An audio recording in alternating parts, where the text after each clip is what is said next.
Welcome everyone to the Fireside chat today. Thanks a lot for taking out time today to come to this discussion. And thanks Supratim for joining us today. So, as you all know, the session is about changing customer expectations in the on-demand age. We've all seen around us that things like 10-minute delivery, 20-minute delivery, they're really catching steam, right?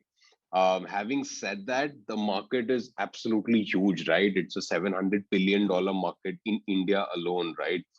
And in terms of where this is all going, right, what are the things around the right SLAs, the right time guarantees, unit economics, how that's going to run, expansion, how that's going to run, what are some of the ongoing other disruptions that are there, and what are some of the strategies to cater to these. Who better to discuss these today than Supratim Banerjee? So Supratim is Chief Product and Technology Officer at More Retail. More Retail is one of India's largest omni-channel grocery firms. Supratim holds an MBA focus in finance and general management from ISB Hyderabad. His prior experience involves using technology to drive transformation in private equity owned businesses in logistics, consumer products, and healthcare. Welcome to the session today, Supratim. Thank you so much. Thank you so much for having me. Perfect. Great. So, Supratim, let's dive right in. The industry as such, the retail industry overall, not just groceries, right, but all other different verticals, they're seeing a major disruption. And essentially, consumers today are demanding much faster delivery SLAs, right? And large retailers have made major shifts in their business model, to really facilitate these on-demand deliveries by leveraging advancements in technology and infrastructure. So just would be great to actually get your view, right? You being at the center of a lot of these trends. What is your view on these trends that are actually impacting the retail industry? Right. So, as I said, Soham, thanks for having me, and also, really happy to see, a lot of people taking time to chat about this. I hope to learn from this experience as well. So, coming back to the question, right? So, I would say the way we see, firstly, I'll talk about quick commerce and then I'll talk about SLAs, right? The slightly different questions, right? So if I think about quick commerce, very interesting phenomenon. I think we ourselves are monitoring it fairly closely. And I think overall, it's raising the bar for all of us in the food and grocery industry to adopt far tighter and more rapid SLAs, right? However, uh, there is another phenomenon that we see, and I guess we see this largely also because of the nature of our presence. We have close to 900 stores all across the country.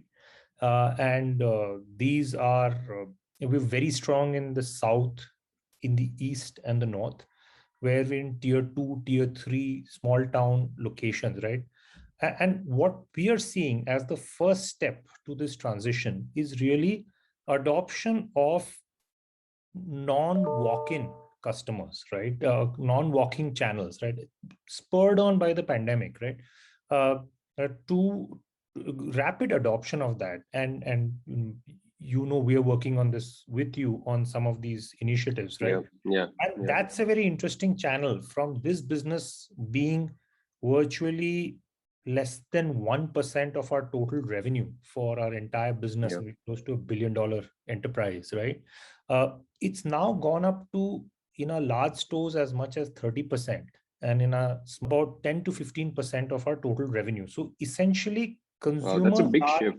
That's a big shift. So 30% of the revenue from these major stores now is from these online channels. Yes. That's and, big.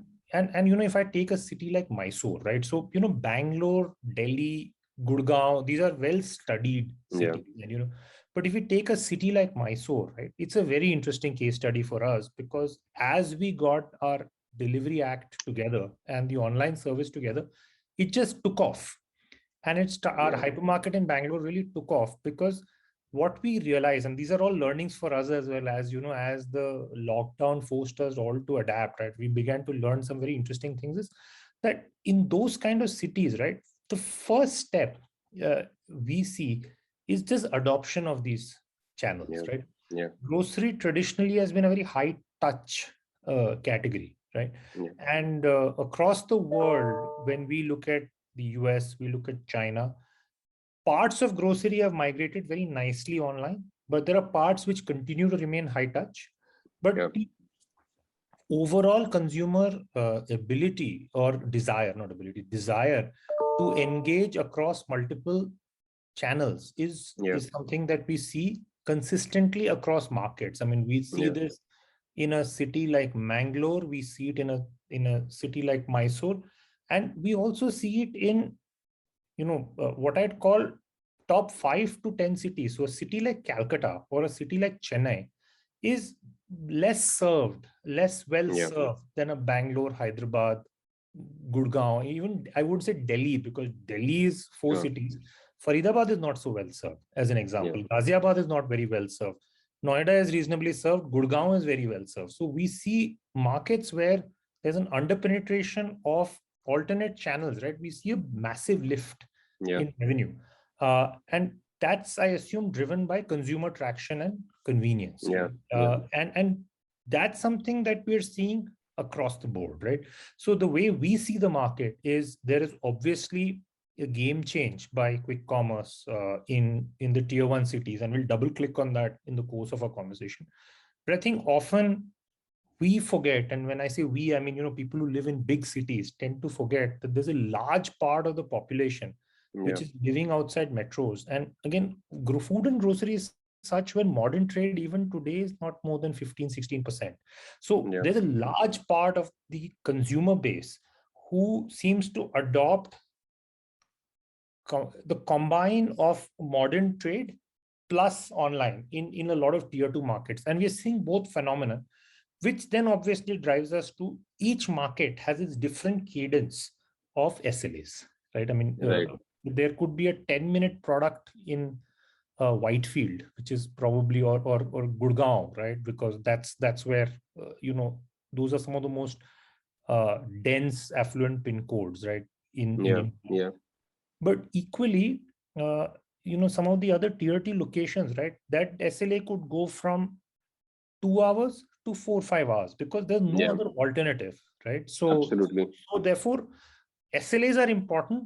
It need not be just a 10-minute SLA in all markets. I mean, in a Vizag, it need not be a 10-minute SLA. It could be a slightly wider SLA and still cater to a very large market and a very large part of the country. So essentially what we're saying is that while quick commerce is a phenomenon of the tier 1 cities, and even within tier 1 cities, actually the major metros, the strategies to actually conquer the broader market would vastly change as we kind of go to tier 2, tier 3 markets. And the size and the example that you gave of Mysore, right? Phenomenal example. I mean, would you be able to share more details on that? Like, once you launch this online channel, how did the numbers change, things like that?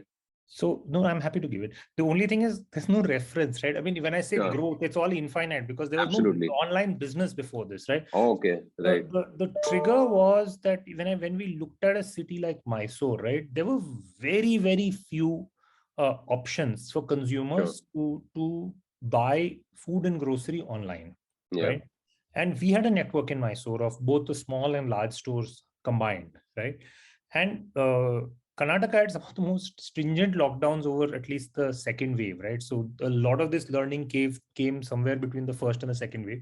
When we launched, right, we could quickly see that even today, order rates for these stores have jumped to about 35-40% online for the simple reason that a 2 to 4 to 6 hour product in these markets, right, is a game changer for these markets. Right. And my message, I think, to everyone with a network in the country is that, your network, at least we are not present in, take Mangalore as a location, even smaller location, right? We have 5-6 small stores there. In fact, one of our largest selling online stores was in Mangalore because, we had a good modern trade proposition in Mangalore. Plus, I think it's just pent up demand in some of these locations. Absolutely.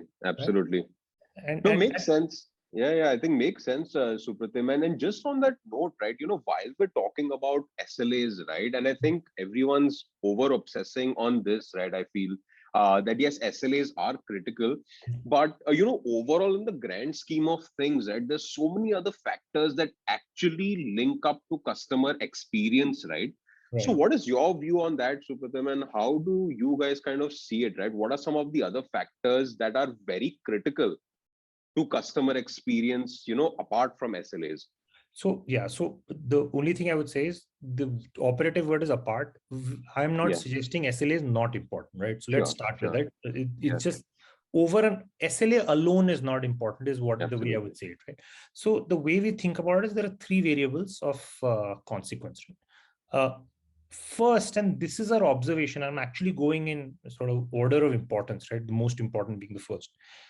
Contrary to whatever we have learned, and we've run lots of experiments around it, the first aspect of what we see as winning in grocery is assortment. Getting the right assortment or selection, as we call it, for the catchment is sort of critical. And there's a lot of science behind it. I don't want to bore everyone, but it's about firstly having the right assortment in that catchment. So if Punjab is cooking with a particular type of edible oil, right?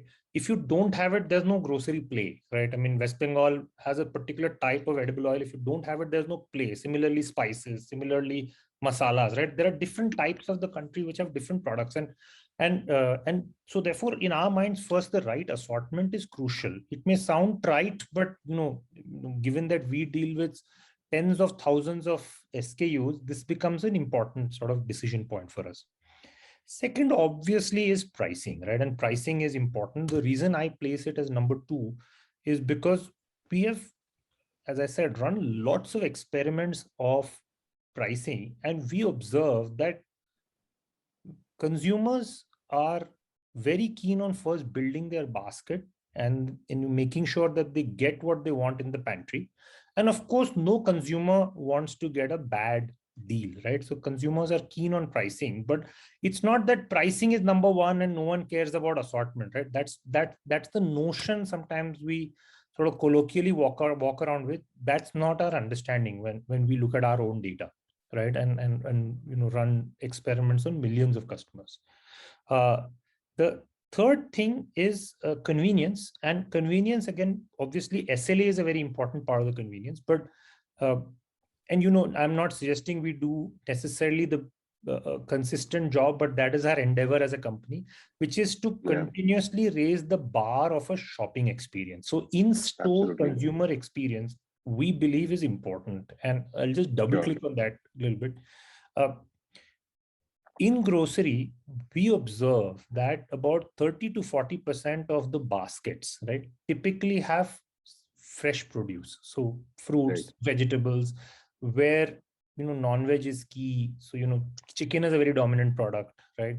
Paneer, dairy, all these short shelf life fresh products and staples. So your atta, dal, chawal, oil, etc. Right? Our experience is that with this sort of core center of plate basket, as we call it, fresh and staples, right? Finally, you've got to get product quality right, and just visualize it at some level that your product quality of fruits and vegetables, if it's not good, then there is no proposition in grocery. I mean, because packaged grocery is a part of the business, right? But the pantry is built up of many things, right? And getting the right staples quality, getting the right produce quality, getting the right meat, fish in markets where they're relevant, right? If we don't do those things, right, we don't have a consumer franchise, right? So I guess to your question, everything's important, but the way we approach the business is that we have to consider selection, pricing, specifically product handling of fresh produce, staples, right? In addition to SLAs, right? SLAs are one part of the overall consumer experience. And uh, I would just say that overtly agitating on that is not going to help, right? I mean, if you get a piece of rotten banana to a customer in 10 Yeah. minutes, it doesn't help. And what I'm trying to say, Yeah. our job is to make sure we do all these 3-4 pieces well. Right. And of course, in our business, produce being such an important aspect, we see that consumers typically adopt a store, or a Yeah. large portion of our consumers adopt stores when they also physically walk into stores. We Sure. see omni-channel consumers trading much more than single channel, whether online or offline, right? Sure. Sure. So omni-channel consumers need to experience product inside the store. So the Right. store Right. has to be of the right standard for that catchment, right? Sure. Sure. And these are all sort of, pieces of the puzzle that need to fit in the right manner for us to, I think, have a viable and credible long-term consumer franchise. Absolutely. No, I completely agree, Supratim. And things like, especially like you mentioned, that 30 to 40% of a basket is typically fresh produce, right? And the kind of supply chains and the type of deliveries, things like that, would change a lot, depending on these, right? We actually have an interesting question that has come from one of the attendees. So the question goes, grocery delivery companies are burning a lot of money and consolidation is actually happening, right? So do you believe, Supratim, that because you own stores, right, and inventory, the model is a lot more feasible for an omni-channel kind of play than doing just pure last mile from dark stores, right? So that's one of the questions that has come in. So it would be great if you could take that up. So yeah, no, happy to take it, but I am severely limited by my understanding of what we do, right? So beyond a point, we don't spend time understanding the economics of others because it's opaque, right? So Right. I'll talk about what we do, right? We have experimented with dark stores, right? We've experimented with partners. Looked at economics of partners. The headline view that we understand, right, is to get time SLA and assortment sorted out, right? Grocery is the only business in which you need a forward deployed inventory. You cannot do it with, one single location covering a city. It doesn't work. You need to have multiple points of presence in a city, right? Yeah. The economics are such that the grocery shopping baskets, right, come in different shades and hues. There is the here and now, there is the 2-hour product, there is a monthly basket. I mean, we aren't talking about monthly baskets, which comprise a large part of our business. Yeah. Is like in South, 25 kg rice bag is a very big product for us, right? Now 25 kg rice bag is, I mean, of course it can be delivered. Everything can be delivered, but it's very different from the quick commerce that we have in our minds, right? So, Yeah. so therefore, when I look at the entire set of products that Yeah. different shopping occasions that we try to cater to, one of the benefits of being omni-channel is that Yeah. you cater to a very wide demand stream. I'm just being very mathematical about it, but you cater to many occasions, you cater to a very wide demand stream, right? So when we are at 30% in our large stores, then, we don't want to get to 100% online, because then we lose this benefit of catering to multiple demand streams and multiple types of consumer shopping occasions. Sure. That is when fragmented inventory models don't work. Because I was talking to someone even this morning, right, from a very large e-commerce company. He said, look, we are better than you in rentals because we are not in high street. I said, agreed. We are better than you in cube utilization. I said, agreed, because we have to lay stores in a particular aisle, right, in aisles for consumers to Yeah. navigate. We are Yeah. better than you in manpower productivity in picking. I said, agreed. He said, so why do you think omnichannel? I said, because you have to deploy a lot more inventory turns, right, Yeah. for the same sale, and that consumes more physical real estate and so on. Because Yeah. finally, even in produce, by the way, the wastages are very high for Yeah. for either channel. I mean, and I'm not suggesting that only offline is a great model either in today's age. I'm just saying capturing multiple occasions gives you the Sure. opportunity Yeah. to deal with the forward deployment of inventory. Everything else, right, is Yeah. very is not obvious to us how the economics works. At least Yeah. this one, it's obvious to us how the economics work, and we're able to make it work. And as I was mentioning to you, Right. our Omni business makes money. It's a profitable business.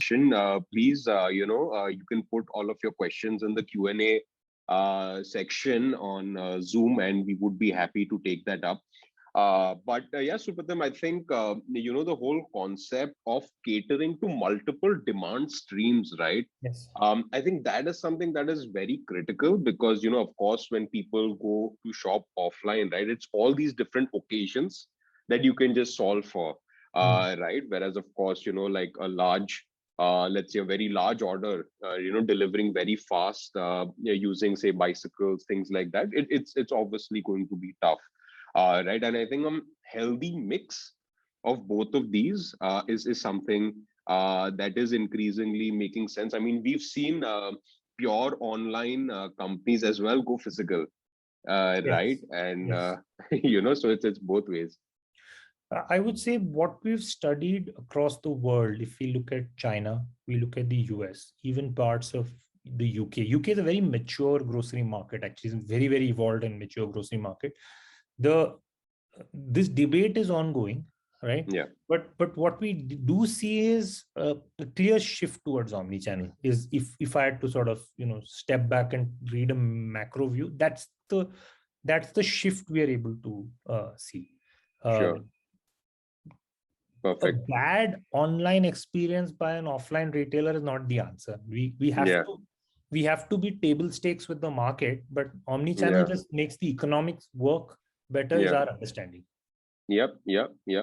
No, absolutely, Supratim. And no, makes sense. Makes sense.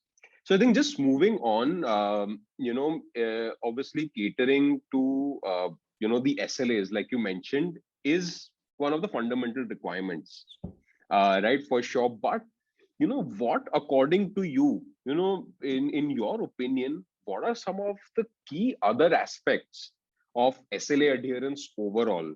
Right, and then, like you mentioned, different qualities of foods, things like that. So what are some of the other aspects of SLA adherence that people should keep in mind? I will talk about food and grocery Sure. I'll keep it slightly narrow to what we observe. So I think first thing is, and this is an endeavor which we have just started, Yeah. and I guess we fail every day with the hope to learn, right? Which is that I think an integrated online offline experience, I think, is very important, right? Easier said than done. If you think Yeah. about it, we have to manage channel conflict within our organization. We have to manage consumer behavior slightly different across channels. We have to manage all that. It's not trivial, but just having a seamless consumer experience. It doesn't matter where the consumer is transacting. Our first job is to keep the consumer at the center and try and cater to as many of their shopping occasions, right? Because be the single window for them for all their customer needs, right? So therefore, for that, it sounds repetitive, but one clear thing is you need to have an assortment, right? In a small store, we're typically carrying about 5,000 SKUs, right? With close to 100, fresh produce and so on, right? So it keeps going. In a large store, we'll get up to 10 to 11,000 SKUs, right? Which is a wider grocery basket and, wider assortment, larger packs. But we believe that without this, it's very hard to be a meaningful proposition compared to, first, let's just address number one, Sure. compared to traditional kirana. Yeah. Because traditional kirana is a 2000 SKU game, and one of the reasons why we believe that when we go into markets, we are able to garner share away from traditional trade is Yeah. because there's assortment, and the second thing is a better shopping experience, right? So Absolutely. it's a Absolutely. it's a shopping experience. But so on the other side works as well, right? Which is that the day our produce quality is bad, right, the thela outside beats us. I mean, so we have to Yeah. we have to get some of the basics right every day. And Sure. as Sure. I said, we try and we fail, but the idea is to keep trying and getting better. But to us, these are fundamentals. We have observed, we've run lots of pricing experiments in the product side, right? Product team of mine. We have observed that in produce, customers are willing to pay a slight premium, right? Sure. For consistent and better quality. And if you have poor quality, you can cut price as much as you want to. It doesn't work. I mean, you won't buy a spoiled piece of tomato if it's on the aisle, right? Absolutely.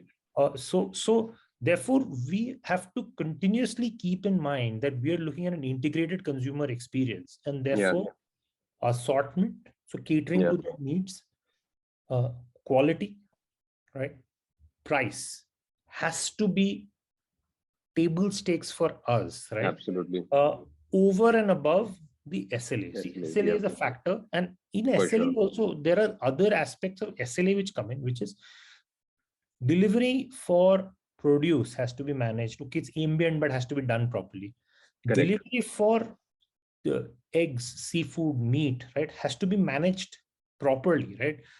Products like ice creams have to be managed properly, right? If we can easily, we can easily do a bad job of not setting up the infra to deliver all of this. So therefore, when we have to think of, when we try and think about these problems, right, we have to take a holistic view of the consumer's basket. We do not believe that the 10-minute basket is the only basket that will exist even in urban India. Because so therefore, we have to take a slightly holistic view, and this is sort of raise the bar for us to compete in the large markets. But that doesn't take away from some of the fundamentals that we still need to focus on. And it's important for organizations like us not to lose sight of that. Sure. No, makes sense, Supratim. And I think given that there are so many different dimensions of, quality, assortment, selection, speed, right? So one of the questions that we actually have is, if you could share your perspectives on the customer's willingness to pay delivery fees, right, for both, kind of omni-channel players like yourself, and if you have any kind of views for the pure play quick commerce players, right? So our experience on delivery fees is not very well understood, because by and large we are catering to existing customers, right? Where depending on what the order size is and what the experience is, we therefore take a view on delivery fee accordingly, right? So not all orders are paid for, but that's because we are looking at the lifetime value of a consumer across both channels, right? If I have to hazard a guess, right, my view is that delivery fee is a good thing to have, because our view is that consumers who want convenience, right, will pay for it. Now, I can tell you rationale for this, because we run two types of stores, right? We run a large format store, which is a big box, and we run small format stores, which are supermarkets, 2,500 square foot stores. The pricing of a 2,500 square foot store, by its very definition, right, because it's a convenience store, it's it's a 1 to 2 kilometer distance from your home, right? The pricing is higher than a big box retailer, because the cost to serve is higher than a big box retailer. Big box retailer can have operating efficiency of logistics, manpower efficiency, etc. Fragmented businesses are just they're just more expensive to run, and we need to recover that cost. And over the aeons, consumers have paid for convenience. I mean, if you step back and think about a kirana, right? Kirana is actually always at a premium to these two formats. A big box is the cheapest. Our supermarkets, and we are, at least in supermarkets, we are one of the leaders in the country in terms of our network. Right? And third is kirana. Catchment by catchment, whatever we observe, right? Kirana is always more expensive. It's just that kirana is where we don't do a good enough job. Kirana, we are not personalized enough, which is where technology plays a role. We are not catchment specific enough, and that's where again technology has to play a role, and that's what we endeavor to do. And therefore, kirana charges that premium for that assortment, for that convenience. Yeah, absolutely. Yeah, and therefore we don't see that as a contradiction in any way in the Yeah, way we run our business. Now, yeah, if the dynamics change, we'll adapt. But that's sure. the overview of the way we see it today. No, absolutely, Supratim. So essentially, what you're saying is that the cohort of customers that actually value convenience, right, which is what you're solving for, Yeah. would be willing to pay that premium and would be willing to pay the delivery fee. And if somebody's just in it for the price, that's anyways probably not a cohort of customers that over time, in terms of serving, cost to serving, right, that would kind of, I would say potentially, having a delivery fee is for those cohorts that actually do value the convenience Cohort and occasion. See, I and could be occasion. Yes. Oh, extremely yes. price and it's again crystal ball gazing. Yeah. If you think about the pantry loading shopping mission, which is you get your salary and you need to buy your provisions for the month, right? Which is a case in most markets, right? Yeah. True. You do stock up on staples and sort of in the US are very successful companies catering to those Yeah. missions, right? That's a mission where price is a very determining factor, right? Sure. And we're discussing quick commerce, but we forget how successful a business DMart has built, right, Yeah. over the years through value as a very strong part of their consumer franchise. Yeah. And it's a very big box retail. And if you see where DMart is opening large stores in peripheries of big cities. Consumers go to the store, get the value, and come back, right? So, Yeah. the, so maybe that's not an occasion that a certain set of Yeah. consumers Absolutely. want to pay delivery for, and the same Sure. consumer, when they Sure. want to get something in half an hour, will pay for the Yeah. premium. Absolutely. And I think this is what we were talking about, the varied demand streams that are there, and overall it's a huge market, right? Right. So I think just on that note, we have another question that has come in, is that how do you ensure that your customer segments are well defined, given the highly volatile customer shopping behavior? People actually compare prices online to as much as even 1 or 2 rupees, right? Even to that extent, because online it's very easy to just go between apps and compare prices. Offline, when you're at that store, you naturally do end up buying things. But in terms of maybe the online side, how does your customer segmentation work, and how do you ensure that kind of do that efficiently? So, like all things, perpetual work in progress. I wish I could give a clean answer to, you got Yeah, segmentation done and you understood our consumers. The truth is perpetually trying to find a trend and failing, and some days finding something and some days failing. We use a sure, lot of analytics around it. I won't bore everyone with that, right? sure. Uh, uh, the the fact is, this is again our observation, right? And this is something that we've seen play out now, which is the notion that a consumer is checking price for every item, even across apps, is not the behavior that we have seen, right? Consumers are always driven by price, as they should be, and as we all are. However, there are a certain set of products where price perception is built, right? Yeah, And there are certain others where quality trumps, as I mentioned, on produce, on yeah, staples, right?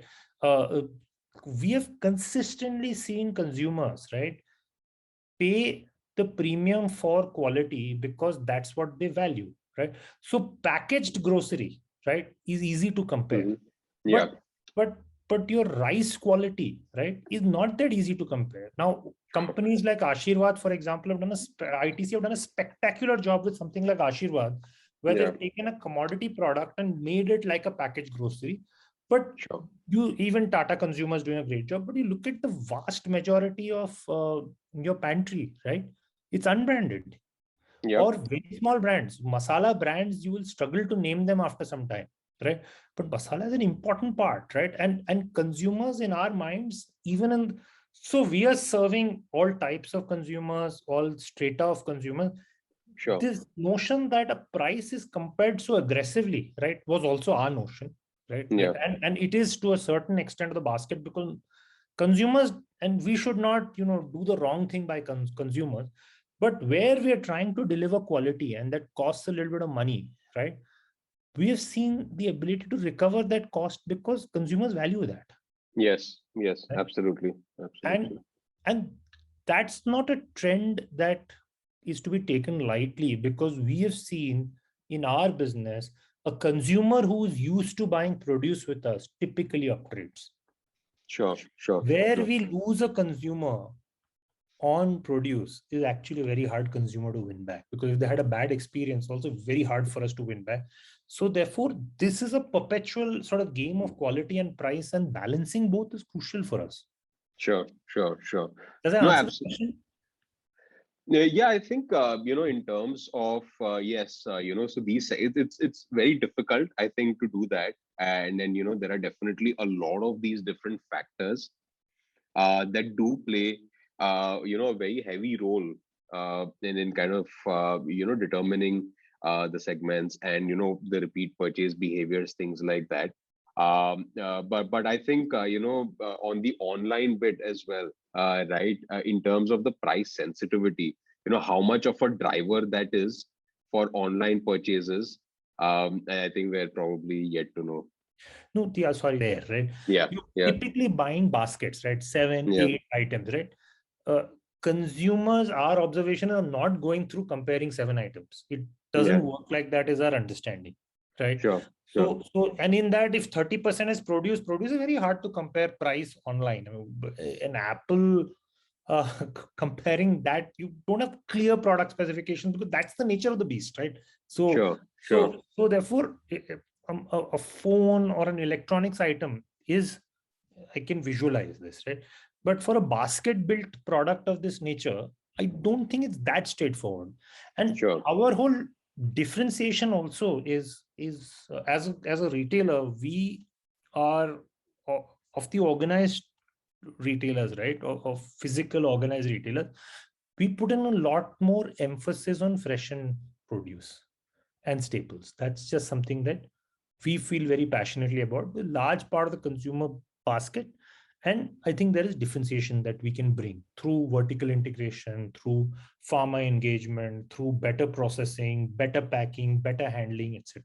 It's a very hard Got business, but that's where we believe we can add value to consumers' lives. it. Right. No, absolutely, absolutely, Supratim. So we're just going to run a quick poll as we continue to answer the questions. So maybe we can do that right now, and we can perhaps go to the next question till then. So one of the other questions, Supratim, maybe a little more technical, is that when you are both online and offline, right? How do you ensure that the quantity shown to the customer while placing the order online are essentially available for delivery, given that it's both online and offline, right? So I had less white hair before I tried answering this question in real life, right? So I've been graying ever since we tried to answer this question, because this is probably one of the hardest things for us, right? Yeah, Because we are picking off the same aisle that a yeah, shopper is shopping from, right?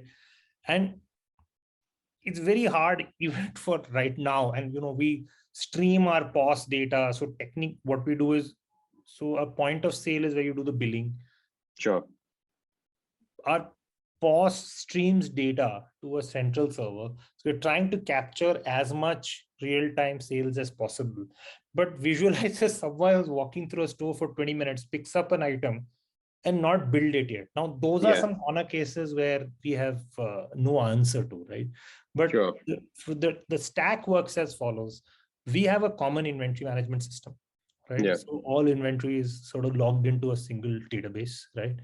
Uh, we stream sales on a near real-time basis to compute inventory on a near real-time basis, right?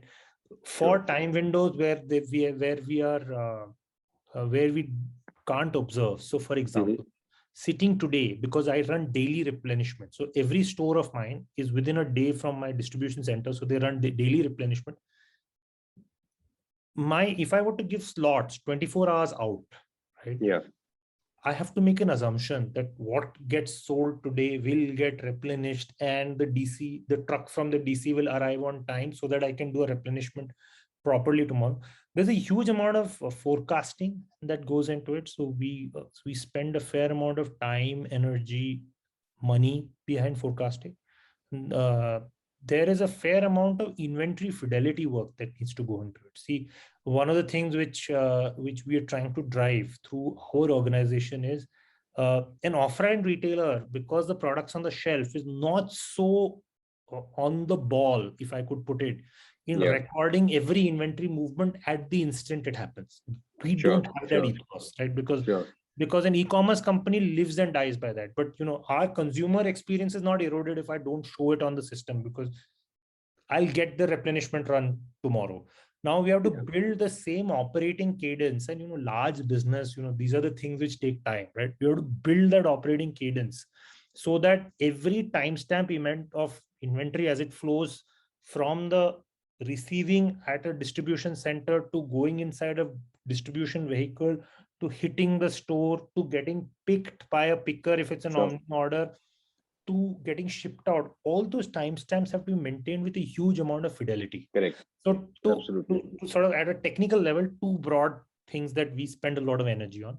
Three broad things. One, forecasting, critical, right? Number two, we spend a fair amount of time building middleware to make sure that we stream data as quickly from the point of sale systems to a central database. And third is operational rigor to make sure system captures all the timestamps of inventory. Makes sense. No, perfect. Thanks, Supratim. I think that it is a very interesting problem to solve, and of course, you can't solve for all the corner cases. But I think makes sense. I think one more thing, Supratim, is that as an omni-channel retailer like yourself, right? When you look at expansion and growth, right? Given that there's the dark store model and the physical store model, right? How do you look at balancing the two? And as you try to expand, right? What is your strategy around expansion? So our strategy around expansion, for better or worse, is our strategy around going to more and more consumer uh, catchments, right? So therefore, when we think expansion, we think of markets that are untapped. So Sure. a very good example of a market that we believe has huge potential is Eastern India. Sure. So Southern India, for example, has been the pioneer of modern trade and therefore online e-commerce in India as well, right? Eastern India is relatively underpenetrated and therefore huge potential, right? The coastal sort of the eastern coast, eastern seaboard of India, highly under penetrated, right? Parts of northern India are very badly penetrated. UP is badly penetrated. Bihar is badly penetrated. So when we think about markets, right, we look at markets which are firstly poorly served, right, from a modern trade perspective. Going and slugging it out with everyone on the high streets of the top 5 metros, if there's an interesting catchment, we'll go after it. But we believe there's a very large part which is under served because finally modern trade is 15%. Right. So therefore, the 85%, we can spend a generation trying to capture this. Yeah. Makes sense. No, absolutely. And so when you look at this 85%, right, is this majorly across tier 2, tier 3 cities, or how do you see the spread of this 85% that has to be converted to a kind of unorganized to organized? It could be through stores, it could be through online, it could be through anyone, but 85% is a huge number, right? Yeah. So I think there are two dimensions that we see playing out. One is just straight up tier 2. Right? Yeah. And okay, not tier 2, non-tier 1, because there's 2, 3, 4, 5, depending on how you count it, right? You can keep going, right? So therefore there is that aspect which I was driving, I was taking a road trip on work from Vijayawada to Vizag, right? Very affluent part of the country, right? Stopped at a small town called Iluru. I don't know the population of Iluru, but there we have a store, but so is, there are some other very high marquee modern trade, not just grocery, but other forms of retail on high street. And our store is doing very well. It's a very interesting catchment.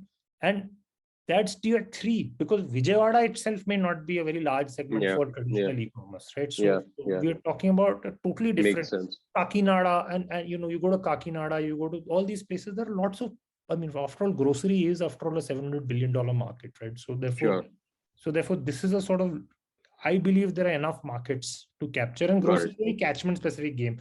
If you're in the right catchment, you get the consumer. If you're in the wrong catchment, then you can't cater to consumers. Straightforward. So makes sense. So therefore, that's one part of it. The other part of it is, the other theme we are seeing overlaid on this is, I think someone said it very nicely, is the Gurgaonification of most of these smaller urban locations. You go to a town like Kolhapur, you go to parts of Gujarat, you go, as I said, Vijayawada, Vizag, right? Their outskirts are also becoming suburban. So you're going through this whole urbanization phenomenon across the country, and the inner city may be of a particular type, but there are lots of these, well-developed urban pockets where the expectation is that it will be a modern trade kind of experience, right? So therefore, that's the second part. The third part is, as our large cities have urban sprawl, right? And I'm saying the third is competed, but as large cities have urban sprawl, right? The contiguous areas are still poorly served. Faridabad is a poorly served catchment compared to Gurgaon. All relative, but compared to Gurgaon. Najafgarh is a poorly served catchment compared to Dwarka. And I'm just comparing geographies, right? Najafgarh versus Dwarka close by. So therefore, the urban sprawl, right? As it's creating the sprawl, all kinds of such catchments are opening up, right?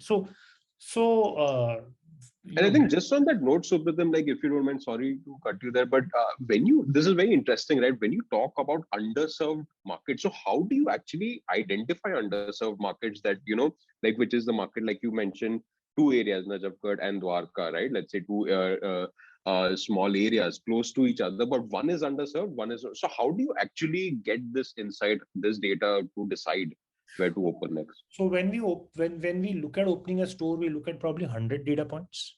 Okay. So now I'll geek this out a little bit. So we use a lot of geospatial analysis. We take every form of geospatial data that we can lay our hands on, ranging from something as simple as Google Places to looking at every form of retail proxy that we can look at.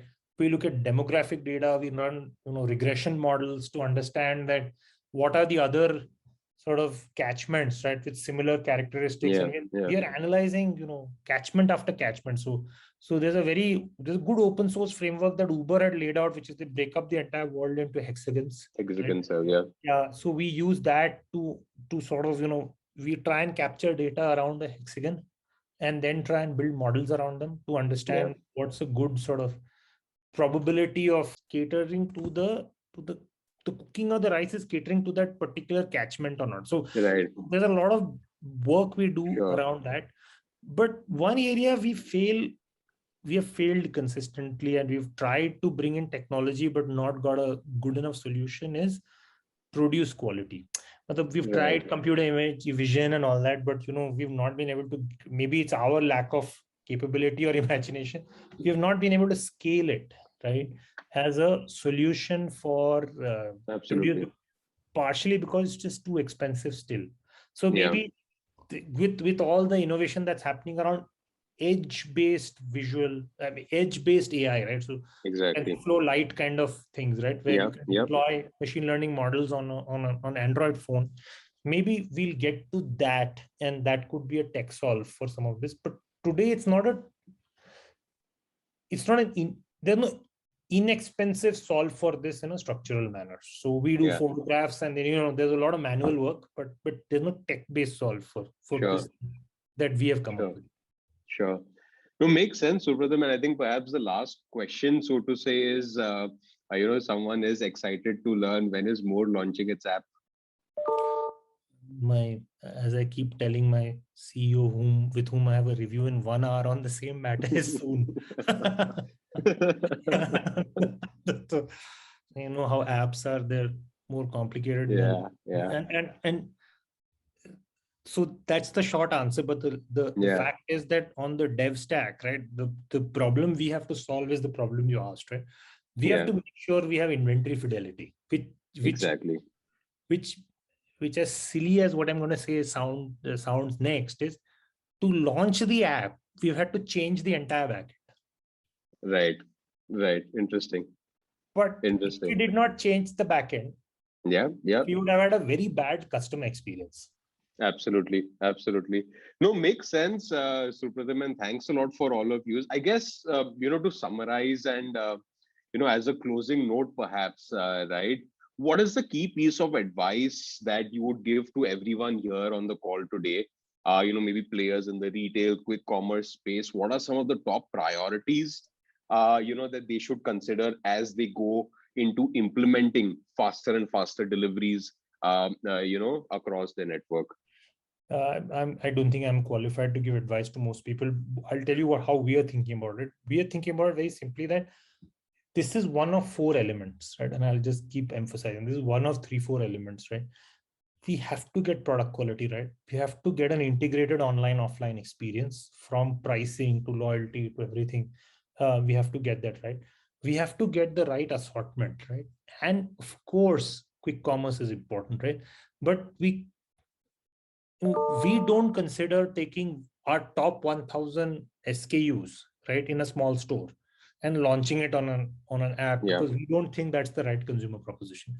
We Sure. don't think not having uh, produce. By the way, produce is very hard. I mean, if you're discussing dry grocery to at least is easier. Produce may, there is quality variation in the entire forecasting exercise also. When you're Yeah. projecting for tomorrow, you need to know how much you'll throw away from today, how much you'll sell, Yeah.